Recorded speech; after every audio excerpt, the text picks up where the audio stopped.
श्रीशैलदासार्य कृपात्तमन्त्रं श्रीदेवनाथार्य दयैकपात्रं वेदार्थविज्ञं सुगुणाभिरामं नारायणार्यं गुरुवर्यमीडे श्रीमते श्रीनारायणदातार्य महादेशिकाय नमः. श्रीमान् वेङ्कटनाथार्यः कवितार्किककेसरी वेदान्ताचार्यवर्यो मे सन्निधत्तां सदाहृदि. அப்பன் குரு பரம்பராயே நமக. இப்போ பெருமானுடைய திருமேனி நித்தியமானது, அப்ராகிருதமானது, விகாரமற்றது, தோஷமற்றது அப்படிங்கிற விஷயங்களுக்கெல்லாம் தர்மிகிராக பிரமாணமான ஏகாயன சாகை, பெருமாளே சாதித்த ஸ்ரீ பாஞ்சராத்திர பகவத் சாஸ்திரம், அதன் பிறகு சாந்தோக்கியத்தினுடைய வியாக்கியானமான வாக்கியம், அதற்கு வியாக்கியானமான திராவிட பாஷ்யம், அதுக்கப்புறம் வியாசர் சாதித்தது மகாபாரதத்துல மோட்ச தர்மத்துல, இப்படி அனைத்து பிரமாணங்களையும் வச்சு எல்லாத்தையும் சாதிச்ச. அதுக்கு மேல ஒரு கேள்வி எல்லாம் வருது. திருப்பி கேள்வி கேட்கிறான். என்ன கேள்வி கேட்கிறான்னாக்கா, பெருமாளுக்கு திருமேனி இருக்குன்னு சொல்றீங்க, அதையே நாங்க ஒத்துக்கல. பெருமாளுக்கு திருமேனி இருக்கு அப்படின்னு சொல்றீங்க, திருமேனியே தோஷம் நாங்க சொல்றோம், வேண்டான்னு. பெருமாளுக்கு எதுக்கு திவ்யாபரணங்கள், திவ்ய வஸ்திரங்கள், திவ்யாயுதங்கள், அதெல்லாம் எதற்கு? ஏன் அப்படின்னாக்கா, லௌகிகம் வைதிகம் அனைத்தையும் வச்சுட்டு அவ கேள்வி கேட்கிறான். ஏன்னா பொதுவா தர்மசாஸ்திரம் என்ன சொல்றது, ஆடம்பரங்கள்லாம் கூடாதுன்னு சொல்றது. ஏன்னா பீதாம்பரங்கள், கிரீடத்தை வச்சுக்கிறது, பீதாம்பரம் வச்சுக்கிறது, இது மாதிரிலாம் பண்ணிக்கிறது ஆடம்பரங்கள். அதெல்லாம் யாருக்கு பிடிக்கும்னா ராஜச பிரகிருதிகளுக்கு தான் பிடிக்கும். இத இதுல கீதையிலேயே பெருமாள் கண்டிக்கிறார். ராஜசங்கள்லாம் வேண்டாம், தாமசங்களும் வேண்டாம், சாத்விகங்களே வேணும் அப்படின்னு சொல்றாரு. சுவாமி தேசிகனும் ஸ்ரீமத் ரகசிய திரேசாரத்துல இத மாதிரி கூடாதுன்னு சாதிச்சிருக்காரு. எவ்வளவுக்கு அவ்வளவு ரஜோகுணம் அதிகமாக போறதோ அவ்வளவுக்கு அவ்வளவு இந்த மாதிரி ஆடம்பரங்கள்லாம் பிரீத்தி அதிகமா இருக்கும். அத மாதிரி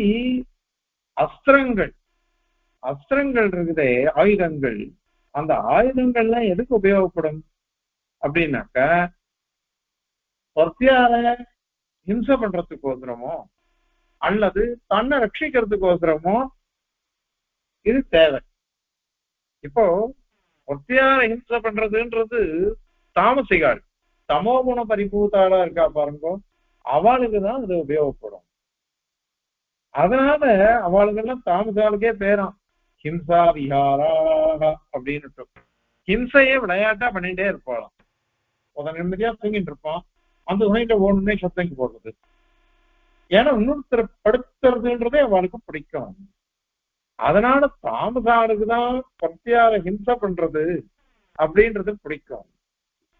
அதனால இந்த ஆடம்பரமா இருக்கிறது அப்படிங்கிறது ரஜோகுணத்தினால வருது, பத்தியார ஹிம்சை பண்றது அப்படிங்கிறது தமோ குணத்தினால வருது. ஆனா பகவான் எப்படிப்பட்டவன்? சர்வ குணாதீதன் தானே, திரிகுணாதீதனம், 3 குணங்களை காட்டிலும் அதீதன் அவன். அதெல்லாம் தாண்டி இருக்கான்.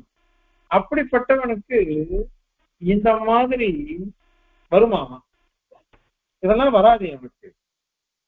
இல்ல தன்னை ரட்சிக்கிறதுக்கோசரம் ஆயுதங்கள்லாம் வேணுமா வேண்டாமா? தன்னை ரட்சிச்சுக்கணும், அதுக்கோசரம் அஸ்திரங்கள் அதெல்லாம் தேவை அப்படின்னாக்கா அவனுக்கு எதிரி யாரு இருக்கா? அவனை விரோதிக்கிறதுக்கு யாரும் கிடையாதே. அதனால தன்னை ரட்சிக்கிறதுக்கு ஒண்ணு இல்லை. ஏன் அப்படின்னா உபநிஷத் சொல்றது, தேஷாஸ்மாத் வாதப்பவதே தேஷோதே சூர்யா பீஷாஸ்மாதக்னஸ்தேந்திரஸ்த மத்யுத்தாவதி பஞ்சம இதி. தேவதைகள்லாம் ஓடுறாளாம், பயந்துட்டு ஓடுறாளாம் இவங்கிட்ட. அபசாரப்பட்டு போறோமோ, அவனுதான் நம்மளை கண்டிச்சிடுவானோ, அவன் நம்மளை கண்டிச்சிடுவான் பயந்துட்டு ஓடுறாள். அந்த மாதிரி அவ போறாது.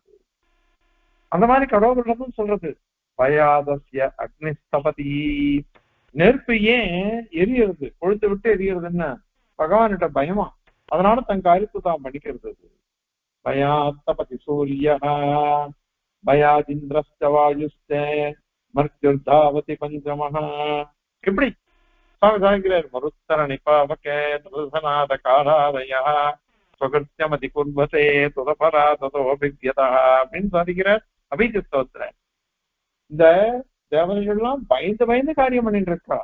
அப்படி இருக்கிட்ட அவன் யாருக்கிட்ட பயப்படணும், அவன் யாருக்கிட்ட அவன் பயப்படணும், யாருக்கிட்ட அவனுக்கு ஆபத்து வரும், எதுவுமே வராது அவனுக்கு. அதனால ரட்சண பிரசக்தின்றதே கிடையாது. இன்னொருத்தர்கிட்ட தன்னை காப்பாத்திக்கணும் அப்படின்னு அந்த மாதிரி ரட்சணம் பண்ணிக்க வேண்டியது பிரமேயம் இல்லை. அதனால இது தேவையே இல்லையே வாழ்க்கை பெருமாளுக்கு. அத மாதிரி இதெல்லாம் அவனுக்கு இதெல்லாம் ஒண்ணும் தேவையில்லை. விக்கிரகம், பூஷணம், அஸ்திரங்கள் இவைகள்லாம் இந்த ராகு மீமாம்சகால் சொன்ன பாருங்க, அதாவது அத்வைதிகள் அவெல்லாம் அதை ஒத்துக்கிறதே கிடையாது. அது தேவையே இல்லைன்றாவா. அதனால ஜிதந்தே ஸ்தோத்திரம் நம்ம சொல்றோம். ஜிதந்தே ஸ்தோத்திரத்துல கூட நதே ரூபம் நச்ச ஆகாரோ நாயுதா நினச்சாஸ்பதம் அப்படின்னு சொல்லிட்டு போயிருக்கு. உனக்கு ரூபம் இல்லையே, உனக்கு ஆகாரம் இல்லையே, உனக்கு ஆயுதம் இல்லையே, உனக்கு எதுவுமே இல்லை அப்படின்னுட்டு ஜிதந்தே ஸ்தோத்திரமே சொல்றதே அது. அதனால இதெல்லாம் எதுவுமே இல்லை. ததாபி புருஷாகாரோ பக்தானாம் பிரகாசத்தே அப்படின்னு இருக்குது. வெறும் நமக்கோசம் அந்த மாதிரி ரூபத்தை எடுத்துக்காரனை தவிர்த்து அவனுக்கு ஒண்ணுமே கிடையாது, அவனுக்கு சகஜமாவே எதுவுமே இல்லை, நமக்கோசம் அவன் எடுத்துக்கிறான் அப்படின்னு தானே இருக்காது. அதனால இந்த மாதிரி எதுக்கு ஒத்துக்கிறா, இதெல்லாம் தேவையே இல்லை. அது உபாசகால அனுகிரகிக்கிறதுக்கோசரம் தான் இதெல்லாம் இருக்கு அப்படின்ற ஒரு பட்சம்தான் அது. அதனால அந்த நெஞ்ச விபூதியில எம்பெருமானுக்கு திருவாபரணம் இருக்கு, திவ்ய ஆயுதங்கள் இருக்குது, அத மாதிரிலாம் சொல்ல தேவையில்லையே அப்படின்னு. இதுல ரெண்டு விதமான பூர்வபக்ஷிகள். ஒண்ணு மாயாமயமா இருக்குது அப்படின்னு சொல்றவா சில பேர் அது. இன்னொன்னு சரீரம் போட்டோம், அஸ்திரபூஷணங்கள்லாம் வேண்டியது இல்லை, எதுவுமே வேண்டான்னு ஒரு பட்சம், எல்லாம் மாயாமயம் அஜ்ஞான கல்பிதம் அப்படின்னு ஒரு பூர்வபக்ஷம். இன்னொன்னும் திருவேணி இருக்கட்டும், ஆனா அஸ்திரபூஷணங்கள்லாம் எதுக்கு, அதெல்லாம் இருந்ததுன்னாக்கா ராஜசம் தாமசம் அதுதானே. அதனால அவாப்த சமஸ்த காமம் தானே. நமக்கே ஒரு வாக்கியம் உண்டு, ஆப்த காமஸ்ய காஸ்துருஹா அப்படின்னு கேட்பா. எல்லாம் அடைஞ்சு கொடுத்தோம்னாக்க எனக்கு என்ன தேவை, எனக்கு எதுவுமே வேண்டாம் அப்படின்னு நாமளே இருப்போம். நாமளே அப்படி இருக்கும் பொழுது சர்வேஸ்வரன் அவாப்த சமஸ்த காமம், அவனுக்கு இந்த மாதிரி விஷயங்கள்லாம் ஆசையே இருக்காது. அது அதெல்லாம் தேவையே இல்லையே அது. அதனால இது இந்த ரெண்டு விதமான ஆக்ஷேபங்கள் வருது. அதுல ரெண்டாவது பட்சம்தான் இங்க இது பண்றது. ஏன்னா போன ஸ்லோகத்துல திருவேணியை பத்தி சாதிச்சாச்சு. இப்ப என்னன்னாக்கா அஸ்திரபூஷணங்கள்லாம் உண்டா இல்லையா அப்படின்னு தான் கேள்வி வருது. அதுக்கு திருமேனி இருக்கட்டும், அஸ்திரபூஷணங்கள்லாம் வேண்டியது இல்லை அப்படின்னு கேள்வி வருது. அதற்கு சுவாமி பரியாசம் பண்ற, நீ ஆக்ஷேபம் பண்றியே, நீ ஜெயின பட்சமானின்னு கேக்குற. ஜெயின பட்சத்துலதான் திகம்பர சாமியார்னு சொல்லுவா. அவள் தான், அவளுக்கெல்லாம் இதுவே கிடையாது, வஸ்திரமும் வேண்டியது இல்லை, எதுவும் வேண்டியது இல்லை. நீ அஸ்திரம் வேண்டாம் பூஷணம் வேண்டாம்னு சொன்னேன்னாக்கா அப்ப பெருமாளுக்கு வஸ்திரம் ஒண்டி எதுக்கு வேணும்? அதையும் விட்டுடலாமே. இல்லையே, மார்க்கண்டேயர் எப்படி தெரிவிச்சார்? மார்க்கண்டேயர் பதரிகாசிரமத்துல தபஸ் பண்ணிட்டு இருக்கார்.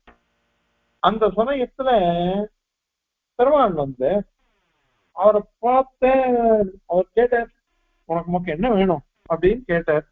மகா தபஸ்வி மார்க்கண்டேயர், எனக்கு என்ன வேணும், பராவர தத்துவத்தையே தெரிஞ்சுட்டு இருக்கேன், ஆனா எனக்கு ஒரே ஒரு ஆசை, உன்னுடைய மாயின்னு ஒண்ணு சொல்றாளே அதை பார்க்கணும் போல எனக்கு இருக்கு அப்படின்னு.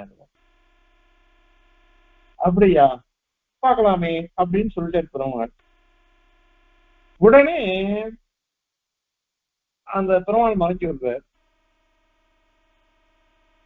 வடபத்திரசாயியா பெருமாள் எழுந்துருக்க.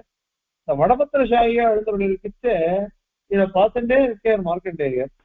வடபத்திரசாயியான பெருமாளுடைய திருவாய் அது திறக்கிறது.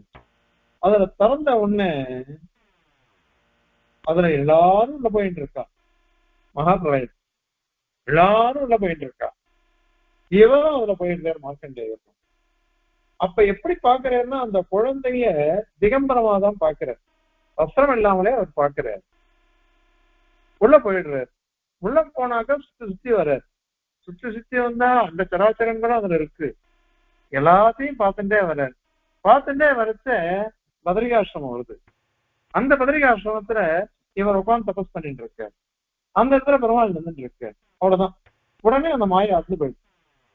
பார்த்தா அதே பதரிகாசிரமம், அதே மார்க்கண்டேயர், அதே பகவான் நாராயணன் அங்க தபஸ் பண்ணிட்டு இருக்கார். அவர்கிட்ட அவர் பேசிட்டு இருக்கார். இவ்வளவுதான் இருக்கு.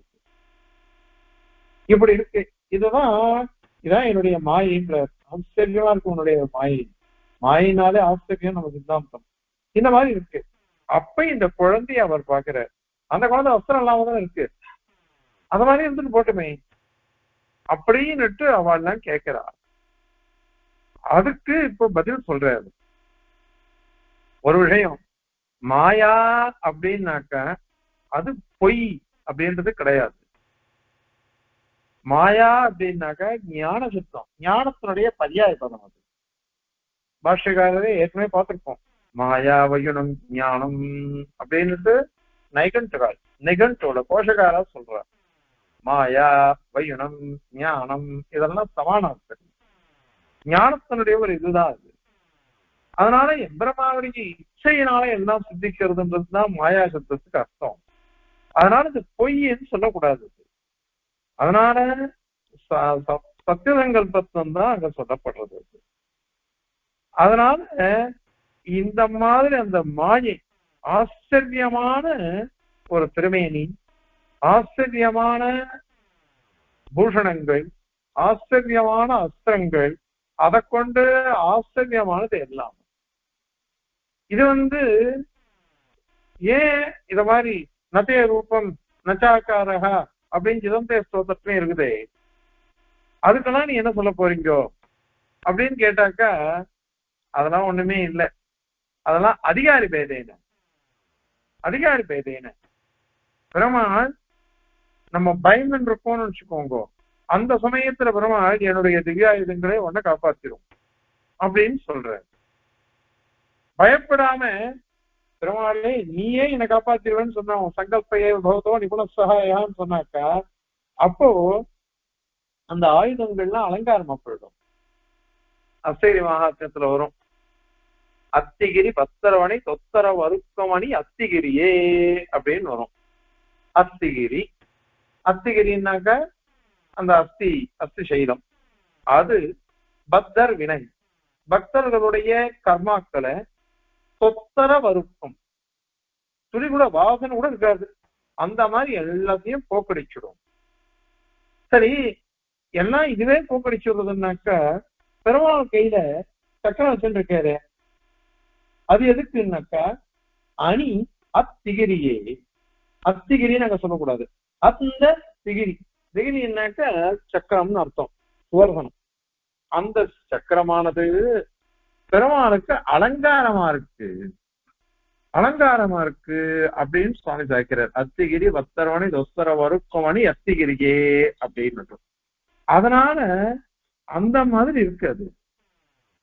அதனால ஒவ்வொருத்தருக்கும் ஒவ்வொரு மாதிரி பெருமாள் அதிகாரி பேதேன எல்லாத்தையும் பண்றாரு. அதிகாரி பேதேன பண்றதுனால இந்த மாதிரி கேள்விகளே வரக்கூடாது. ஆக இப்ப பெருமாளுக்கு அஸ்திரங்கள்லாம் இருக்கா இல்லையா, பூஷணம் இருக்கா இல்லையான்னு எல்லாம் இருக்கு. இல்ல ஆப்த காமன் அவாப்த காமன் அப்படின்னாக்கா இந்த அவாப்த காமன்லாம் தவறு. அவாப்த காமன் அப்படின்னா என்ன அர்த்தம்? அவாப்த சமஸ்த காமன் சொன்னாக்கா ஆரம்பத்திலேயே ஒண்ணு சொல்லிட்டார் சுவாமி. ஆரம்பத்திலேயே சொல்லிட்டார் ஆப்த காமத்துவம் அப்படின்னா அபிமத சமயே சித்திதஸ்து ஆப்த காமஹா அப்படின்னு அதிகரணசாராவிலையும் சாதிக்கிறார். எப்ப பெருமாள் ஆசைப்படுறாரோ அப்ப அவர் சங்கல்ப மாத்திரேன்னு எல்லாத்தையும் அடைஞ்சிடுவார். அதுதான் அபிமத சமயே. தனக்கு எப்ப பிடிக்குமோ எப்ப ஆசைப்படுறாரோ அப்ப அவர் நினைச்சாருன்னா கிடைச்சிடும். நமக்கெல்லாம் அப்படி கிடையாது. நம்ம கர்மானுகுணமாக தான் எல்லாம் கிடைக்கும். சர்வேஸ்வரனுக்கு மாத்திரம் அத மாதிரி கிடையாது. அவர் ஆசைப்படுத்தே எல்லாம் கிடைச்சிடும். அதை சொல்றதுக்கு தான் அது வந்தது. அதனால இந்த மாதிரி பூஷணங்களோ அஸ்திரங்களோ இதெல்லாம் இருக்குன்றதுக்கு காரணம் இருக்கு. இதெல்லாம் நமக்கோசரம். எல்லாம் ஆசிரித வாத்சல்யம் தான். ஆசிரித அவனுக்கு நிஜமாவே அவனுக்கு என்ன அதனால பிரயோஜனம்? பகவானுக்கு பகவானுக்கு பிரயோஜனமே கிடையாது. அதை சின்ன பண்ண போறாரு பெருமாள். பெருமாள் ஒன்றும் பண்ண போறது இல்லை. அவருக்கு தேவையே இல்லை அது. ஆனால் அவர் ஏன் இது மாதிரி பண்ற அப்படின்னாக்கா இதுக்கோசரம் தான். ஆசிரித வாத்சல்யம். ஆசிரித வாத்சல்யம் அது கூட எப்படி அப்படின்னாக்கா திருமேனி ஆசிரித வாத்சல்யார்த்தம். இந்த இதுல வரும் தேசிகன் உதாரிக்கிற பத்யு பிரஜானாம் ஐஸ்வர்யம் பசூனாம் வா நகாமயே அகம் கதம்போ பூயாசம் குந்தோ வாயமுனா தடே. ஒரு விஷயம் சொல்ற, எனக்கு பசுபதியினுடைய ஐஸ்வர்யமும் பிரஜாபதியான சதுர்முகன் இருக்காரு அவருடைய ஐஸ்வர்யமும் எனக்கு வேண்டாம். வேற என்ன வேணும் அப்படின்னாக்க அகம் கதம்ப பூயாசம் குந்தோவா யமுனாதடே. கதம்ப விருட்சமாகவோ குந்த விருட்சமாகவோ யமுனை கரையில நான் இருப்பேனாக. அதுதான் எனக்கு வேணும். ஏன் அத மாதிரி அப்படின்னா ஏதாவது ஒரு சதுரயுகத்துல நான் அப்படி இருக்கிறது ஸ்ரீ கிருஷ்ணன் அவதரிப்பான். அவனுடைய திருமேனியும் அது என்ன அது மேல ஏறுற பெருமான் அந்த மரத்து மேல்னா ஏறி விளையாடுறாரு. அந்த சமயத்துல பெருமானுடைய திருமேனி ஸ்பர்ஷம் எனக்கு கிடைக்கும். திருவடி ஸ்பர்ஷம் கிடைக்கும். இதை காட்டு வேற என்ன வேணும்? குச்சையில அவர் வந்தது எதுக்கு அப்படின்னா பெருமாள் கிட்ட பணம் வாங்கிட்டு போகணும், ஐஸ்வர்யம் வாங்கிட்டு போகணும்னு தான் 27 நட்சத்திரத்துக்கு 27 குழந்தைகள் வந்தா அவர் ஒண்ணுமே கேட்கல. ருக்மிணியோ விசிறின்றதவோ திருவாரூருக்கு எங்க நின்றதோ கிளம்பி போக பார்த்தா பெருமாள் சொன்னேனா அவன் என்ன பார்க்க வரல, உன்னை பார்க்கதான் வந்தான், இங்க இரு அப்படின்னு. விசிற இவர் அவள் சாப்பிட ஐஸ்வர்யம் அப்படி கிடைச்சிடுத்து. ஆனா இவர் ஒண்ணுமே கேட்கல. கடைசியில என்ன பண்ற, குச்சையிலவே ஆலிங்கனம் பண்ணிக்கிறார் பெருமாள். ஆலிங்கனம் பண்ணிட்டு அனுப்பிச்சுடுறார். இங்க வந்தாக்கா தன்னுடைய குடிசையை மாளிகையா எடுத்து சர்வாபரண பூஷதியா தன்னுடைய பத்னி இருக்கா. இதெல்லாம் பார்த்தா இவருக்கு அதெல்லாம் நாட்டமே இல்லை. வர அந்த சமயத்துல தர்ம பத்னி ஓடி காட ஆலிங்கனம் பண்ணிட்டா, கட்டி பிடிச்சுட்டா. எல்லாரும் நினைச்சுட்டாலாம் பாரு பணம் வந்துருச்சு, ஐஸ்வர்யம் வந்துருச்சு, நகை வந்துருச்சு, அதனால கட்டிக்கிறா அப்படின்னுட்டு. அதுக்கோசரம் அவன் கட்டிக்கலையா. ஏன்னா அப்படி கட்டிக்கவேதான் 27 குழந்தைகள். அதனால இவாளுக்கு அது புதுசு இல்லை, அது தேவையே இல்லை. ஆனால் அவ கட்டிட்டதுக்கு ஒரு காரணம் சொன்னாலாம், நீ சாட்சாத் பரமபுருஷன் எம்பெருமான் கிருஷ்ணன் அவனை நீ அணைச்சுன்னு வந்திருக்க. அந்த ஸ்பர்ஷம் நான் போய் கட்டிக்க முடியாது, ஏன்னா பதிவிரதா. அதனால என்னதான் பகவான் இருந்தா கூட நான் போய் அவங்கள்ட்ட ஸ்பர்ஷம் பண்ண முடியாது இல்லையா, தொட முடியாது. ஆனா உடம்ப தொட்டிருக்கேரே பெருமாள், அந்த ஸ்பர்ஷம் எனக்கு வர வேண்டாமா? அதுக்கோசம் தான் நான் அணைச்சிருந்தேன் அப்படின்னுட்டு விஜயருடைய தேவர்கள் சொன்னாலாம். இதனால என்ன பெருமாளுடைய ஸ்பர்ஷம் கிடைக்கிறதுன்றது ரொம்ப பாக்கியம் இல்லையா? அதனால இந்த திருமேனி எதுக்கு இருக்கு அப்படின்னு சொன்னாக்கா, இந்த ஆசிரிதால ரட்சிக்கிறதுக்கோசரம் தான் திருமேனி இருக்கு. அந்த மாதிரிதான் இந்த திருவாபரணங்களோ அத மாதிரி திவ்யாயுதங்களோ அவைகளும் அதுக்குதான் இருக்கு. ஏன்னா எல்லாமே தான் வேணும், எல்லாம் தான் பெருமாள் ரசிக்கிற. பெருமாளுடைய ஒவ்வொரு வஸ்துக்குள்ளையும் நாம ரசிக்கிறோமா இல்லையா? பெருமாளை சேவிக்க பாருங்க, எழுந்துள்ளார் பெருமாள் வாகன மண்டபத்தில் எழுந்துள்ளார், சாதாரணமா எழுந்துள்ளார். அதுக்கப்புறம் வாகனத்துல எழுந்துள்ளார், அப்போ மாலை குணம் திருவாபரணம் கூட எல்லாத்தையும் சாத்தி எழுந்துள்ளார். அது தனியா அழகு, அற்புதமா இருக்குது. அப்புறம் திரும்ப எழுந்துள்ளோம்னு எல்லாம் முடிஞ்ச உடனே திருப்பி களைஞ்சு விட்டு ரொம்ப சாதாரணமா எழுந்துள்ளார். உடனே மாலை இருக்காது, திருவாபரணம் இருக்காது, எதுவுமே இருக்காது, சாதாரண ஒரு வசத்தை பார்த்துட்டு பெருமாள் எழுந்துள்ளார். அது ஒரு தனி அழகு. ஒவ்வொன்றும் ஒவ்வொரு அழகு. ரசிச்சு ரசிச்சு நம்ம அனுபவிக்கணும்.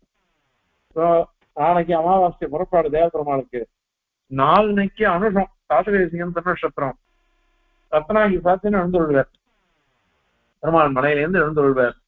அவ்வளவு அற்புதமா இருப்பார். தாத்தகேசியம் திருநட்சத்திரத்துக்கு மாத்திரம் ரெட்ட புறப்பாடு எப்பொழுதும், அது வெள்ளிக்கிழமையோ வியாழக்கிழமையோ எந்த கிழமையா இருந்தாலும் சரி, எந்த நட்சத்திரமா இருந்தாலும் சரி, அது அனுஷம்தான், எந்த திதியா இருந்தாலும் சரி, பெருமாள் ரெட்ட புறப்பாடு தான் இன்னைக்கு. ஏன்னாக்கா அவர் தான் அந்த இதுக்கே குரு தாதாச்சாரி ரோல்யோ. அதனால அவ்வளவு அழகா எழுந்துள்ள பெருமாளும் தாயாரும். ஆனால் வெறும் எழுந்துள்ளச்சே ஒரு அழகு, திரும்ப எழுந்துள்ளச்சே ஒரு அழகு, அத மாதிரி ஒவ்வொரு அழகு இருக்கு இல்லையா?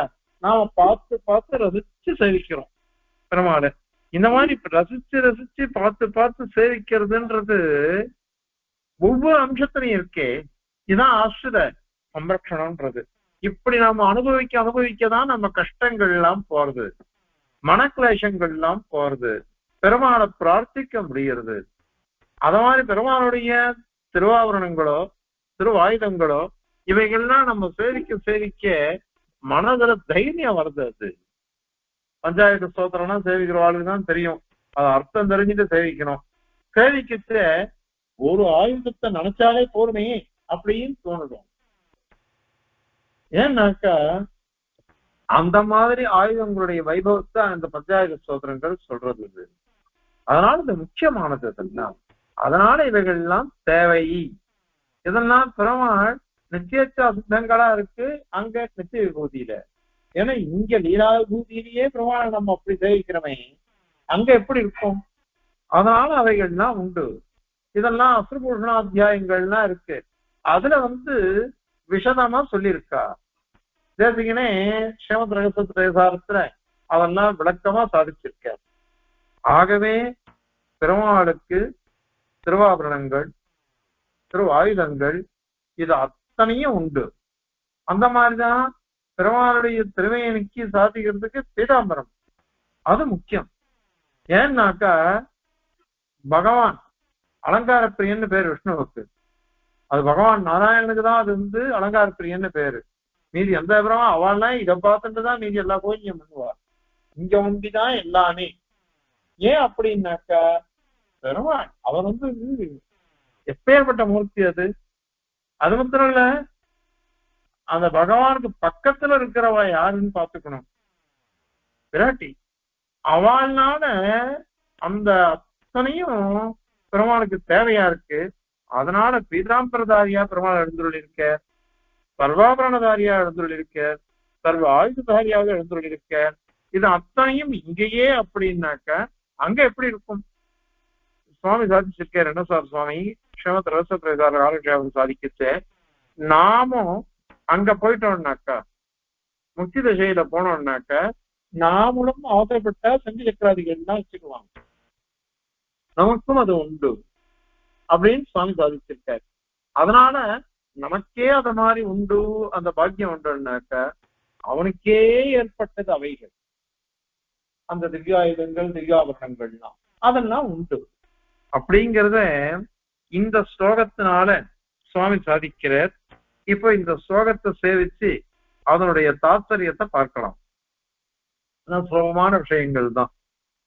அஸ்திரைர்வா பூஷணைர்வா கிமிஹ பகவதः அவாப்த காமஸ்ய தஸ்மாத் தேவோ தேஹேபி வீதாவரண இது ஜகுஹு கேபி ஜைனோபஜப்தாः கிம் வா தேஹேன விஸ்வாத்மன இதி வததாம் கிம் பிரதிப்ரூயுரேதே தச்சே தஸ்யாஸ்ரிதார்த்தே தததிகரணகம் சர்வமப்யேவமஸ்து. அவாப்த காமஸ்ய,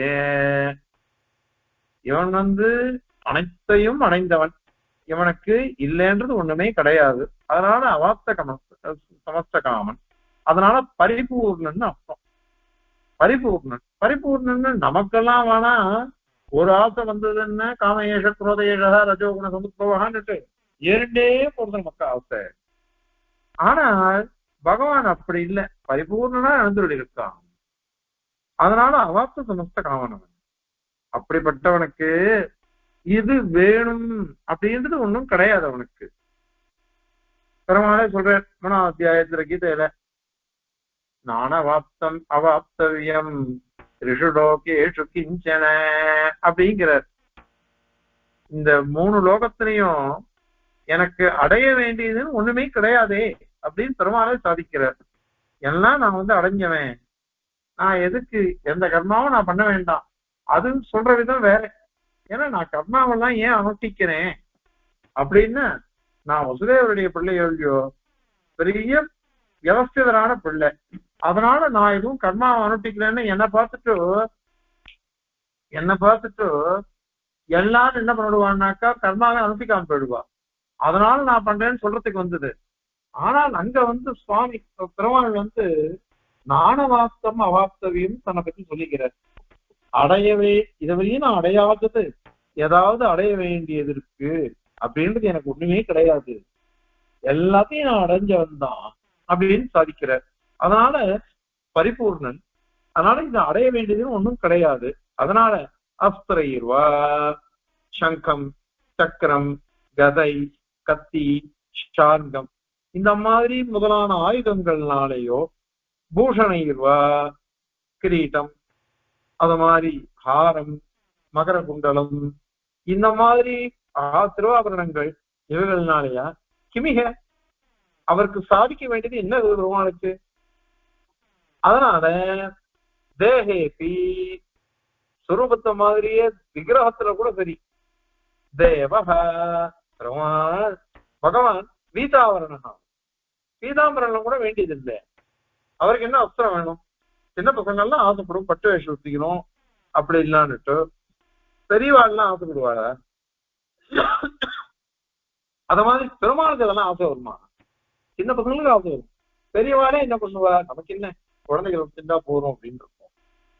அதே பெருமாளுக்கு இதெல்லாம் கூட தேவையில்லையே, அவளுக்கெல்லாம் வேண்டியது இல்லை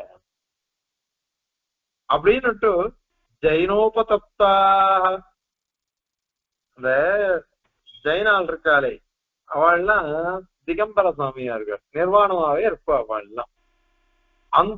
அத விரதமாவே அவ நுட்டிருக்காவா. அந்த ஜெயினாலால ரகசியமா போதிக்கப்பட்டவா உபஜாபம்னாக்க வேத உபாயம் சிரிக்கிறது.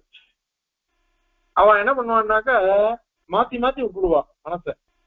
எதுக்கு வஸ்திரம், எதுவுமே தேவையில்லை. நம்ம இதெல்லாம் கூட சரி, வடக்கெல்லாம் சாதுக்கள் இருக்கான்னு சொல்றா. அவள்லாம் என்ன பண்றாருன்னா இத மாதிரிதான் இருக்கா அப்படின்னு சொல்றா. ஏன்னா இந்த விகாரம் எல்லாம் போயிடும், அது போகணும்னு சொல்ற, அதெல்லாம் போட்டோம். அதனால கேபி நம்மளவாழ்லாம் கூட சில பேரு ஜெயினாலால சொல்லப்பட்டு அவளுடைய பட்சத்தை ஏத்துண்டவாளாக சில பேர் சொல்லுவா. இதெல்லாம் தேவையில்லை. சர்வேஸ்வரன் அவாஸ்து சமஸ்த காமன், அவனுக்கு இதெல்லாம் ஒண்ணுமே வேண்டியதில்லை அப்படின்னு சொல்லுவா. அதுக்கு அதுக்கு இன்னும் சில பேர் என்ன கேட்பா, விஸ்வாத்மனா, இந்த பிரபஞ்சத்துக்கே ஆத்மாவா இருக்கிறவன், அவனுக்கு அந்த பரமாத்மாவுக்கு தேகேன வாக்கியம், உடம்ப ஒத்துன்னு இருக்கிறதுனால எதுக்கு என்ன உபயோகம் உடம்ப வச்சுக்கிறதுனால? ஏன்னா அவன் அவார்த்த சமஸ்தகாமன், இந்த உடம்ப வச்சுன்னு அனுபவிக்க வேண்டியது ஒண்ணும் கிடையாது. எதுவுமே தேவையில்லையே, அது எதுவுமே வேண்டாம்னு ஆயிடும். அதனால வேணவே வேணாம் அது. அதனால இப்படி கேட்கிறவாளுக்கு இது வததாம், இத மாதிரி கேட்கிறவாளுக்கு ஏதே உத்தாக, இந்த மாதிரி யாராரு நம்மளை பார்த்து சொன்னாலோ வஸ்திரம் வேண்டாம், திருவாபரணம் வேண்டாம், திருவாயுதங்கள் வேண்டாம் யாரு சொன்னாலோ அவளுக்கு கிம் பிரதிபுருயு, உடம்பே வேண்டாம்னு நம்ம சொன்னோம்னு வச்சுக்கோங்க, அவன் என்ன பதில் சொல்லுவா அதுக்கு? தது ஷரீ, தது அந்த சரீரமானது, சத்திய அந்த எம்பெருமானுக்கு ஆசிரிதார்த்தம், தன்னை ஆசிரியிக்கிற பக்தாளுக்கு சந்தோஷம் கொடுக்கணும், அதுக்கோசரம் அப்படின்னு சொன்னாக்கா, அப்போ நீங்க என்ன பண்ணுங்க, தததிகரணகம், அந்த ஷரீரத்தை திருமேனியை அதிகரணமா உடையது, ஆதாரமா உடையது எது? இந்த அஸ்திரங்கள் பூஷணங்கள் இவைகள்லாம் கூட சரி, அதெல்லாம் தேவைதான். ஏன்னா அவைகளோட இருந்துதான் இருப்பார் பெருமாள். அப்படி இருந்தாதான் நமக்கு பிடிக்கும், அது அது தேவை. அது இதெல்லாம் வேணும். அது ஏன்னா நம்மளை ரட்சிக்கிறதுக்கோசரம் தான். அது ஆசிரித சம்ரட்சணத்துக்கோசரம் எப்படி திருமையினி இருக்குதோ அத மாதிரி அந்த இதுல உபஸ்தானம் பண்றோமோ இல்லையோ, பெருமாளுக்கு சந்தியாவந்தனம் பண்ணச்சு உபஸ்தானம் பண்றோம். உபஸ்தானம் பண்ணச்சு எப்படி பண்ணணும் அப்படின்னு சொன்னாக்கா, ரெண்டு கையையும் தலைக்கு மேல தூக்கிக்கணும், தலைக்கு மேல ரெண்டு கையையும் கூப்பிட்டு, நமக்கு எந்த பெருமாளை ரொம்ப பிடிக்குமோ அந்த பெருமாள் பூமியிலேருந்து ஆகாச பர்யந்தம் வியாபிச்சு இருக்கிறதா மனசுல தியானிச்சுக்கணும். தியானிச்சுட்டு அங்க உத்தம சிகரே தேவின்னு சொல்லி இதை பண்ணணும், உபஸ்தானம் பண்ணணும். அதெல்லாம் முடிஞ்ச உடனே பிரார்த்திக்கு செய்யணும் அப்படிலாம் சொல்லிட்டு அப்போ சுத்தி சுத்தி சேவிப்போம். சேவிக்கிற சமயத்துல அங்க ஸ்லோகம் சொல்றது, ஏயஸ்ததா சவித்ருமண்டல மத்தியவர்த்தி அப்படின்னு ஆரம்பிச்சு, கேயூரமான் மகர குண்டலவான் கிரீட்டி ஹாரி ஹிரண்மயவபு அப்படின்லாம் சொல்லணும். அந்த ஸ்லோகம் என்ன இருக்கு, அத சொல்லிதான் பெருமாளை உபஸ்தானம் பண்ணணும். ஏன்னாக்கா அந்த பெருமாளுடைய திருவேணின்றதுதான் நமக்கு ஆலம்பனமா இருக்கு. வெறும் திவ்யாத்ம ஸ்வரூபத்தை நம்மளால சேவிக்க முடியாதே, அதை நம்மளால அறிந்து கொள்ளவே முடியாது. அதனால பெருமாளுடைய திவ்யாத்ம ஸ்வரூபத்தை அறிவதற்கு முன்பு பெருமாளுடைய திருமேனி, இதுக்கு விஷ்ணு புராணம் என்ன சொல்றதுன்னா சுபாஸ்ரயம் அப்படிங்கிறது. சுபாஸ்ரயம் திவ்யமங்கல வைக்கிற சுபாஸ்ரயம் ஆலம்பனமா இருக்கு. அததான் பிடிச்சிட்டு நம்ம சேவிக்க முடியும். நீ தேவபெருமான சேவிச்சியா, அமுதனை சேவிச்சியா, திருவேணமுடியான சேவிச்சியான்னு கேட்டவனாக்கா நல்லா சேவிக்கிறோம், அந்த திருமேனிதான் சேவிச்சுட்டு வந்திருப்போம். யாரும் திவ்யாத்ம ஸ்வரூபத்தை சேவிக்கவே இல்லை. திவ்யாத்ம ஸ்வரூபத்தை சேவிக்காம பெருமாளுடைய திவ்யமங்கல விக்கிரகத்தை தான் நாம சேவிச்சுட்டு வந்திருப்போம். திவ்யமங்கல விக்கிரகத்தை சேவிக்கிறதுனால மனதுக்குள்ள அது ஒன்றிதான் இருக்கு, அது ஒன்றிதான் இருக்கு. அதனால அதுதான் நமக்கு ஆலம்பனமா இருக்கு. இதுதான் ஆசிரித சந்தோஷம், நமக்கு அதுதான் திருப்தி. இன்னைக்கு பெருமாள் எவ்வளவு அழகா எழுந்துள்ள இருக்கேன். 10 நாள் முன்னாடி அன்னகூடத்துக்கு ஸ்ரீரங்கம் போயிருந்தப்போ ஆண்டவனோட கூட ரங்கநாதனை சேவிச்சோம். அன்னைக்கு அதிர்ஷ்டம் முதல் நாள் உற்சவம் டோலோத்சவம். அதனால பெருமாள் ரங்கநாதன் உற்சவர் ஸ்ரீதேவி பூஜை சேர்ந்தவரை அங்க எழுந்துள்ளிட்டார், உபயநாச்சிமாரோட எழுந்துள்ளிட்டார் டோல மண்டபத்துக்கு. நாங்க சேவிக்கிச்ச பெருமாள் ரங்கநாதன் சயன திருக்கோலத்துல சேவிக்கிறவே என்ன அற்புதமா தேவானு திருமுடியும் திருவடியும் திருவதானம். அதுவும் அவ ஆண்டவன் எழுந்தோடவே அவ்வளவு நன்னா தீப பட்டர், அரவிந்த பட்டர் இவாள்லாம் ஆர்த்தி பண்ணினான். அவ்வளவு அழகா சேவிச்சுட்டு இருந்தோம். இது போன வாரம். இப்ப இந்த வெள்ளிக்கிழமை அந்த சதஸுக்கு போயிருந்தேன். வெள்ளிக்கிழமை சாயங்காலம் தாயார் பொறுப்பாடாச்சு. அது முடிஞ்ச உடனே மலைக்கு 2 பேரும் போயிட்டோம். ஏன்னா சஷ்டத்து பூர்த்தியாகி மலைக்கு போவே இல்லை. கீழே தான் பெருமாள் கீழே இறங்கிட்டேன்னா மலைக்கு போய் சேவிக்கிற வழக்கம் இல்லை. அங்க போனோம்னாக்கா தேவ பெருமாள் மூலவரும் உற்சவம் சேர்ந்து அவ்வளவு அற்புதமான சேவையை கொடுத்தார். ரங்கராஜபுரம் இருந்தார், எல்லாம் சாதிச்சிருந்தார், திருப்தியா இருந்தது. நம்ம பாருங்க, இங்க பெருமாளை தான் சேவிச்சிருக்கோம்னு நம்ம சொல்றோம். உள்ளுக்குள்ள இருக்கக்கூடிய திவ்யாத்ம சுரூபத்தை நம்ம சேவிக்கவே இல்லை. நமக்கு சந்தோஷம் கொடுத்தது எது? பெருமானுடைய திருக்கண்கள், திருவதரம், திருவடி, திருக்கரங்கள், இவைகள் தான் நமக்கு. அதனால இது நம்ம சந்தோஷத்துக்கோசரம் தான். இது ஆசீர்வாதம். ஆசீர்வாதுடைய சந்தோஷத்தை கொடுக்கறதுக்கோசரம் தான் பெருமாள் திருமேனியை தரிசிக்கிறான். அந்த மாதிரி திருவாபரணங்களை வச்சுக்கிறான், அந்த மாதிரி திவ்யாயுதங்களை வச்சுக்கிறான். ஆக இந்த மாதிரி வஸ்திரங்களை இந்த பீதாம்பரத்தை எல்லாம் சாத்திண்டு நம்மளை அனுகிரகிக்கிறார் இல்லையா? அதுக்கோசரம் தான் இதெல்லாம். அதனால இந்த மாதிரி இருக்கிறதுல எந்த ஒரு தோஷமும் கிடையாது. இது இங்கேயும் உண்டு, அங்கேயும் உண்டு. அங்க நிச்சய பூஜையிலையும் உண்டு.